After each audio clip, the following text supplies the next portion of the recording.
Hi friends, welcome to wings of man. இன்றைக்கி நம்ம சேனலில் 2025ஆம் ஆண்டுடைய முதல் சூரிய கிரகணம் பற்றின ஒரு சின்ன அப்டேட் தான் பார்க்க போகிறோம். இந்த சூரிய கிரகணம் வரக்கூடிய நாள் என்ன, சரியான நேரம், இந்திய நேரப்படி எந்த நேரத்தில் இந்த கிரகணமானது நிகழும், இந்தியாவில் நம்ம ஊரில் இந்த கிரகணம் தெரியுமா தெரியாதா, கர்ப்பிணி பெண்கள் ஃபாலோ பண்ணக்கூடிய அவாய்ட் பண்ணக்கூடிய முக்கியமான விஷயங்கள் என்னென்ன, இந்த மாதிரியான சில முக்கியமான விஷயங்கள் இந்த வீடியோவில் நான் ஷேர் பண்ணியிருப்பேன். ஸோ கண்டிப்பாக ஸ்கிப் பண்ணாமல் பாருங்கள்.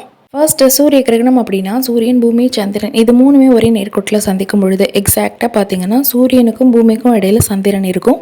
அந்த டைமில் சூரிய ஒளியானது பூமி மேலே படாத வண்ணம் சந்திரன் மறைச்சிட்ருக்கும்.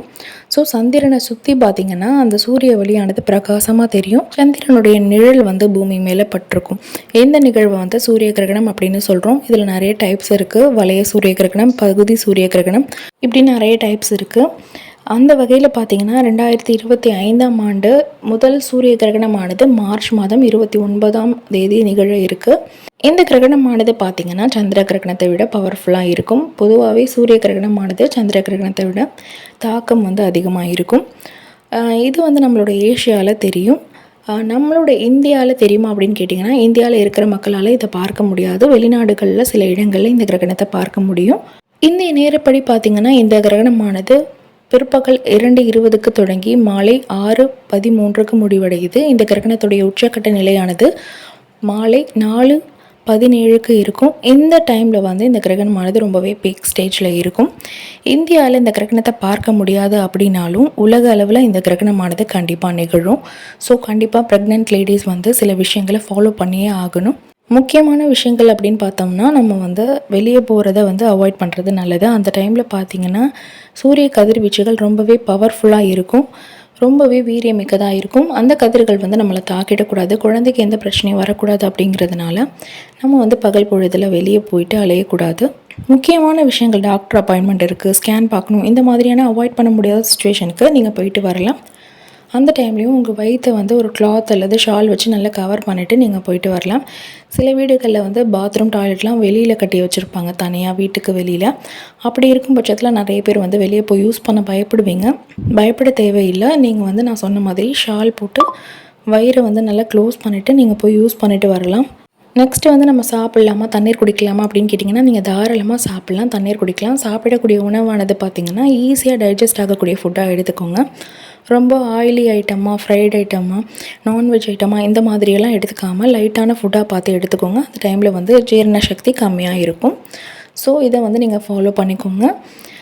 முக்கியமாக நம்ம ஷார்ப்பான பொருட்களை ஹேண்டில் பண்ணக்கூடாது அப்படின்னு சொல்லுவாங்க. அந்த டைமில் உயிர்ப்பு சக்தியில் பயங்கரமான டிஃப்ரென்ஸ் இருக்கும். தவறுதெல்லாம் நம்ம கை கட் பண்ணிக்கிறதுக்கு வாய்ப்பு இருக்குது. அப்படிங்கிறதுனால தான் கத்தி, கத்திரிக்கோள், அரிவாள் மனை, ஊசி கூட நம்ம பயன்படுத்த வேணாம் அப்படின்னு சொல்லுவாங்க. அந்த டைமில் தாராளமாக தண்ணீர் குடிக்கலாம். தூங்கலாமா அப்படின்னு கேட்டிங்கன்னா, நீங்கள் தாராளமாக தூங்கலாம். கிட்டத்தட்ட 4 மணி நேரத்துக்கு இந்த கிரகணமானது நீடிக்கும். அந்த டைமில் நம்ம தூங்கிட்டோம் அப்படின்னா தேவையில்லாத பயம், பதட்டம் இதெல்லாம் நமக்கு இருக்காது. மைண்ட் காமாக இருக்கும். கிரகணம் முடிஞ்சதும் குளிக்கணுமா, வீட்டை சுத்தம் பண்ணணுமான்னு கேட்குறீங்க. அந்த மாதிரி அவசியம் கிடையாது. நீங்கள் கிரகணத்தப்போ வெளியே ரொம்ப அலைஞ்சிட்டிங்க, போயிட்டு வந்தீங்க அப்படின்னா வீட்டுக்கு வந்ததும் கண்டிப்பாக குளிச்சுருங்க. வீட்டுக்குள்ளே தான் இருக்கீங்க அப்படின்னா உங்களோட ரொட்டீனில் நீங்கள் எப்போ குளிப்பீங்களோ அதை நீங்கள் ஃபாலோ பண்ணிக்கோங்க. இதுக்காக கஷ்டப்பட்டு நம்ம குளிக்கணும், வீடை க்ளீன் பண்ணணும் அப்படின்லாம் எதுவுமே கிடையாது.